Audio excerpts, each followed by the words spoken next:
Tonight we raise a glass to two legendary mischief makers who helped shape Minnesota's capital not with politics, but with whiskey and wit.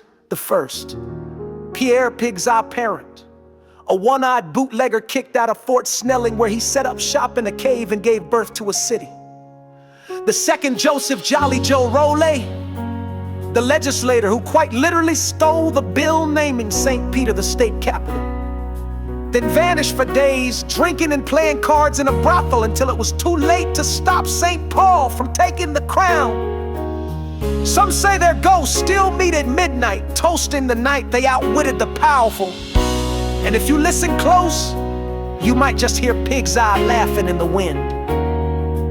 This is the night St. Peter became St. Paul. Minnesota gamblers.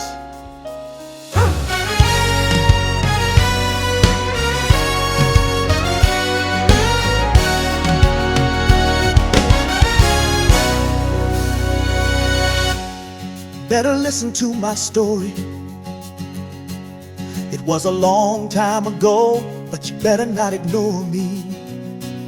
There was an outpost known as Pig's Eye on the Mississippi River, where the Frenchmen sold supplies while your whiskey was delivered. The town, built on alcohol, soon became a city. How it became state capital isn't quite so pretty. Pig's Eye got converted just like the Apostle Saul. Got religion overnight and turned into St. Paul. Pig's Eye's ghost was laughing while Minnesota shivered. There's whiskey barrels floating down the Mississippi River.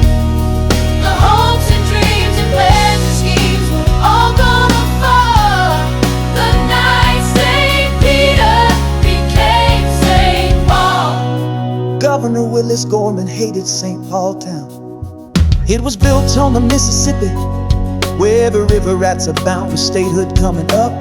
St. Paul was such a vile place, where he'd make St. Peter capital of that state.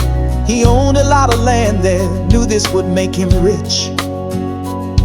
Gorman even got a bill passed, but there was one tiny glitch. The bill needed his signature, something he hadn't figured. When the legislature ended, that bill never got delivered. Pig's Eye's ghost was laughing the night Minnesota shivered. There's whiskey barrels floating down the Mississippi River. The hopes and dreams and plans and schemes were all gonna fall. It was the night St. Peter became St. Paul. Yeah, Jolly Joe Roley, charged with delivering the bill, said St. Peter as a capital, that's against the people's will. There's not even a decent bar there, what are people gonna think?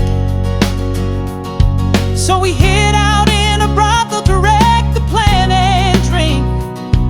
When Jolly Joe emerged, he'd sealed the fate of St. Paul. It was Pierre Pig's